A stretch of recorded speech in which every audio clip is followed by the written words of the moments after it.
Hello, you guys. I know you guys missed me.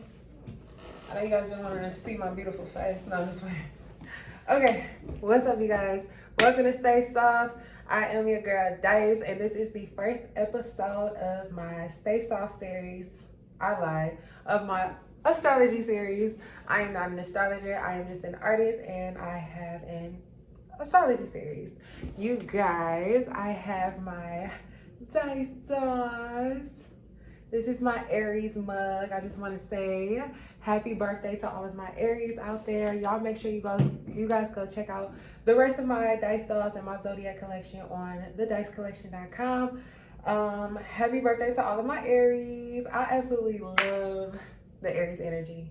But it's not about y'all today, even though it's about y'all this whole month, this whole season. It's y'all season. It's the freaking spring.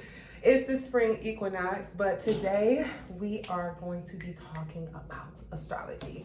Now, a lot of people like to sit up here and say that they don't believe in astrology, but unfortunately, it's not a belief system. Okay, hold on.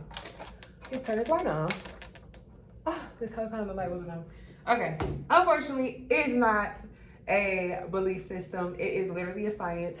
Okay, so it is, let's see, astrology,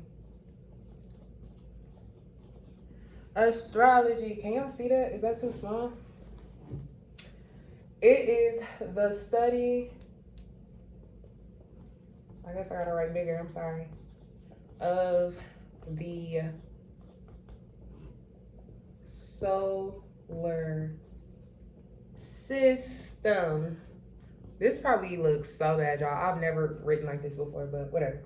It is the study of the solar system. Sol meaning sun. Okay?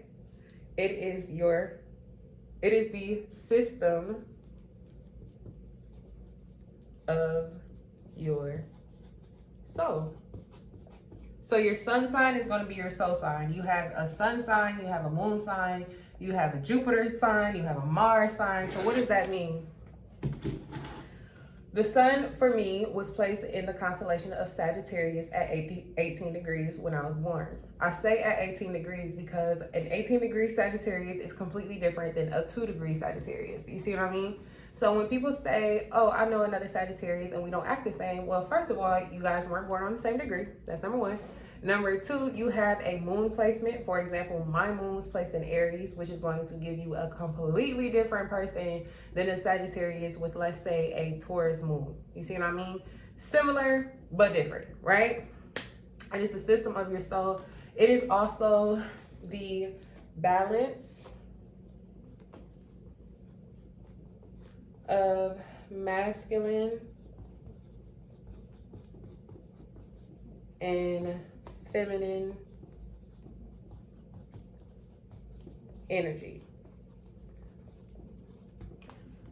I don't even know why I got this board because I don't know if y'all can see it or not, and I'm writing very sloppy, but yeah, I don't know. Maybe the board wasn't a good idea. But anyway, maybe I gotta write on it before I come on here. But anyway, it is the balance of masculine and feminine energy.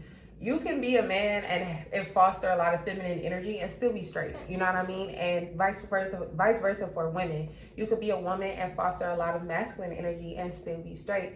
However, or rewind. In astrology, masculine and feminine does not mean gay. It does not mean weak or hard. It does not mean any of those things. It just means that you might carry out certain things either in a masculine way or in a feminine way. Let's say that you're a man with a lot more feminine energy. You might be a lot more reserved. You might be shy. You might not necessarily like to be in the foreground. You see what I mean? I think I need to do an episode of masculine and feminine energy. I'm sure we all know the characteristics, but I want to make sure that I'm putting those basics down. But anyway, yeah, and you could be a woman like myself. I am mostly fire, and we're going to break down the elements in another video. This is just an intro video. But I am mostly fire, which is a masculine, if not the most masculine expression. The most masculine expression. Air signs are very masculine in thought. Fire signs are very masculine in action and expression. And I believe that Aries is the most masculine sign, which is my moon sign. And I am also a Sagittarius sun. My rising is in Gemini, which is an air sign. Air signs are masculine.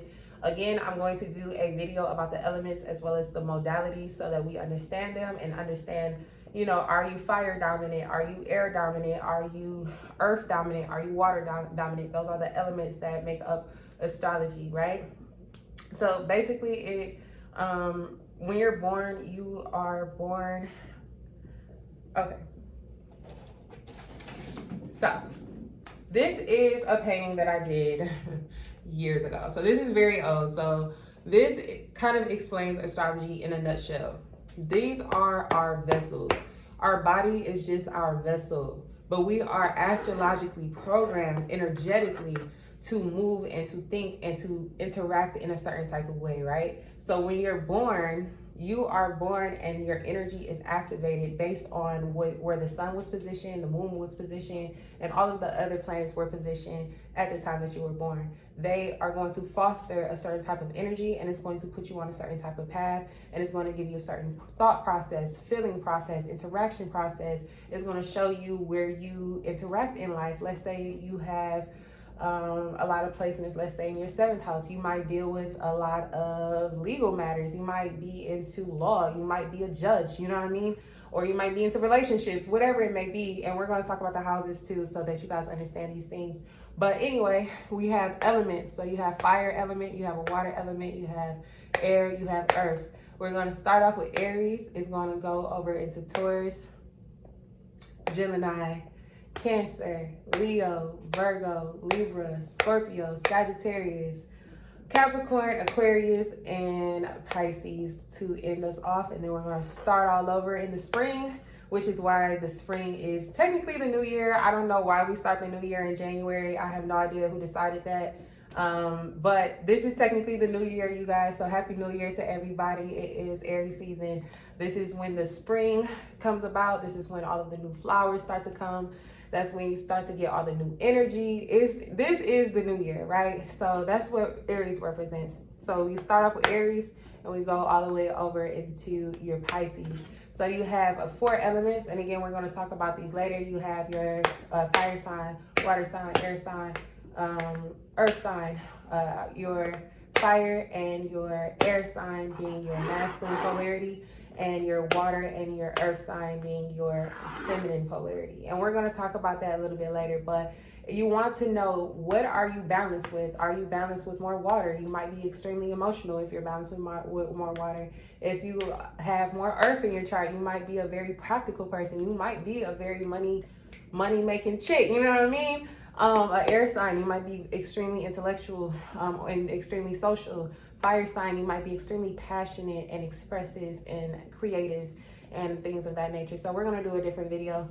But I think that astrology is very important for everybody to at least have a basic understanding and a basic knowledge so that you understand the energy that you have in your household. I think it's very important to understand what type of children you have, because you're not going to kind of approach certain situations in the same manner with, let's say, a Pisces child as you would a Leo child. That's 2 completely different energies, you know what I mean? It's also important to know about your mate and understand your mate a little bit more, because they might do stuff and you might not register it the same way that they do, and they might be like, I didn't do anything. But okay, let's say you're a water sign and your man is a fire sign. You might be extremely sensitive, and that fire sign just did something off of impulse and didn't even know that they hurt your feelings, but you just understand, you know what I mean? Like, you understand that, like, okay, this man is an Aries, he's impulsive, you know what I mean? And that's not to excuse behavior or anything like that, but it's just to understand without condemning, if that makes sense. So yeah, if you guys stick around, we're going to have an astrology series. I am super excited. Again, I hate when people say they don't believe in astrology. Again, it's not a belief system. It is literally the system of your soul. It's how you operate. It's how you think. All of that. The path that you're on, what you should be doing. Great astrologers can tell you what type of career you should be into, if you're going to get married or not. And that's another reason why I like astrology too, because it'll show you, like, do you have a career woman? Because there's some people, if you have an overactive 10th house, you might be a career woman. If you have heavy Capricorn placements, you might be a career woman, and that's okay. You know what I mean? Aries, if you have heavy Aries placements, that's the sign of enterprise. You know what I mean? You might be a high achiever, and that's okay. And I think that it's important to understand what type of woman that you have as a man, so that you don't, you don't constrain a woman. You don't want to constrain us. You don't want to not, y'all don't really want us to not achieve. Let's first and foremost say that. And that's going to be my next video. But y'all don't really actually want us to not achieve, I guess. But yeah, so that is a little intro to astrology. We're going to kick it off. I am actually going to kind of just break down, give you guys a quick, I guess you could say, description of the zodiac wheel, the modalities, as well as the balance of the masculine and the feminine with the elements. So we're going to do that on the next video so that we understand how things are operating and all that good stuff. I hope this was informational. Again, this is just the intro. Make sure you guys go to thedicecollection.com. Check out my dice dolls. This is Aries. I have all 12 zodiac signs up on my site. I'm just waiting on the other mugs to get in so that we can see them physically and feel it and all that good stuff. So I'm super excited about that, you guys. I think my next one should actually be about masculine and feminine, huh? Maybe I'll do that. I don't know. But all right, I love you guys. Y'all better tune into the next one. Make sure that you guys are commenting, and subscribing. Y'all know what I mean. I love y'all. All right, stay soft, y'all. Bye.